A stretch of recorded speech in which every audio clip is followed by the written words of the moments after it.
Alors, il y avait donc un curé qui s'appelait le Père Bois, qui habitait sur l'avenue, là, dans une jolie villa, qui était payé par l'usine et non pas par l'évêché. Donc, qui dit payé par l'usine, il fallait qu'il y ait un certain rendement. Donc, il y a beaucoup de catholiques vraiment intégristes. Chaque fois que j'en parle, ils ne sont pas d'accord avec moi.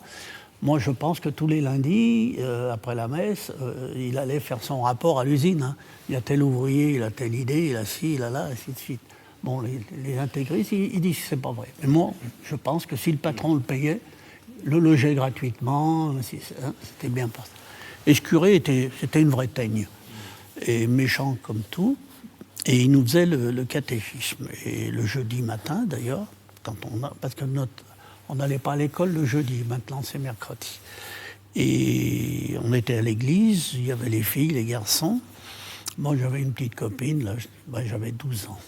Et puis, je chahutais avec elle, quoi. Puis, elle a poussé un petit cri.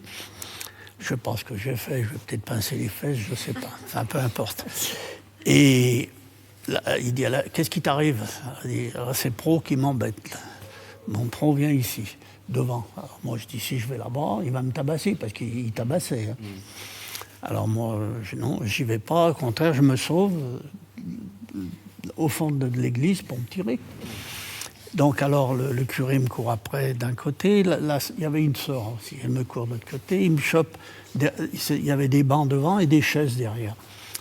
Le curé, je lui mets une chaise dans les jambes, il se casse la gueule. La frangine, pareil. Et je dis, ça y est, je suis sauvé. J'ouvre la porte, patatrac, il y a le sacristain qui rentrait. Il voit ce gosse qui se sauve en courant, il m'attrape. Il m'a mis dans les mains du curé. Et là, il m'a chopé par les oreilles et il m'a traîné comme ça. J'avais les oreilles en sang, les genoux. Alors moi, je lui mettais des coups de pied, je lui tirais la barbe. Et ça a duré pas mal de temps. Voilà mon histoire. Alors, quand je suis rentré à la maison, bon, ma mère, elle a quand même foncé chez le curé et lui s'était tiré. Puis quand mon père est rentré à midi, ma mère lui dit, bon, mon père, il dit, on ne peut pas faire grand-chose parce que qui c'est qui va être viré de l'usine, c'est moi. Donc voilà, ma bataille avec le curé. Mon mari a des souvenirs parce que lui, il n'aimait pas du tout l'église, quoi. Et on nous donnait des petits chapitres à retenir, à apprendre. Et Yves, il n'apprenait pas. Et donc, il s'est fait coincer plusieurs fois avec d'autres. Hein. Donc, il mettait sur le siège, là où on se mettait à genoux, là, sur la barre où on se mettait à genoux, il mettait des grains de maïs. Et les genoux collaient dessus.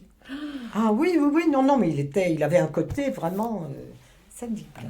Ah oui, oui, oui. Et c'est pour ça que j'avais appris qu'il venait des colonies, donc il a je sais pas ce qu'il a dû faire là-bas. Je m'en préfère pas savoir, je pense. Voilà. Hein. Après, on en a eu d'autres, mais celui-là, moi, m'a vraiment marqué. Hein.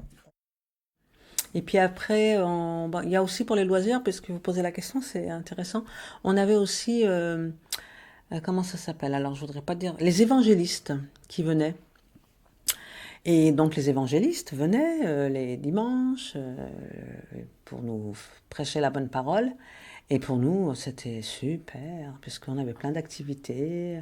Et puis il y avait une salle, ce qu'on appelle les LCR, les salles d'immeubles. Vous savez, dans les quartiers, vous avez une salle qui est mise à disposition pour les réunions voilà, locataires, etc.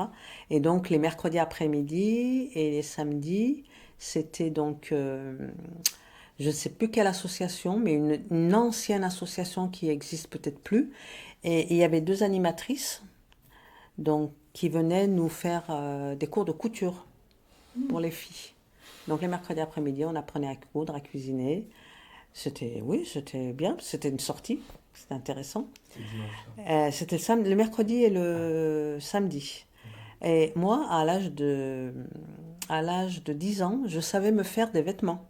À la main, parce que la machine à coudre, c'était tabou. Il fallait tout apprendre à la main. Je savais me coudre des vêtements, je savais me faire une jupe, me faire une veste à 10 ans. Ah ben j'étais la fée du logis, hein. On était vraiment, puis j'adorais ça. Et puis quelques années après, j'en ai eu un peu ras-le-bol, donc j'y allais parce que voilà, il fallait y aller, mais c'était voilà, sans plus. Et depuis, je déteste coudre. Je déteste coudre. Et d'ailleurs, mes filles et ma petite fille me demandent hein, de leur apprendre à tricoter. J'ai essayé de tricoter, je me faisais des pulls et des ponchos hein, à 10 ans. Je savais tout faire. Et j'ai essayé de reprendre la broderie et la couture avec ma fille, qui voulait apprendre. Puis ma petite fille qui me demande maintenant, mais bon, il faut vraiment que je me force. Hein. Mais j'ai fait un blocage, il fallait plus me parler de ça. Hein. Ah, ouais. Et donc le dimanche, on avait des évangélistes. Voilà. Donc on nous apprenait à chanter. On était bien, on était contents. Nos parents ne comprenaient rien pour eux. Tant que les enfants étaient occupés, ben voilà. Mais c'était super. J'ai connu Jésus avant de connaître Mahomet, moi. Ils vous proposaient quoi, donc du chant Du chant, la prière, ils nous faisaient faire des sorties. Ah, mais c'était oui, des sauveurs.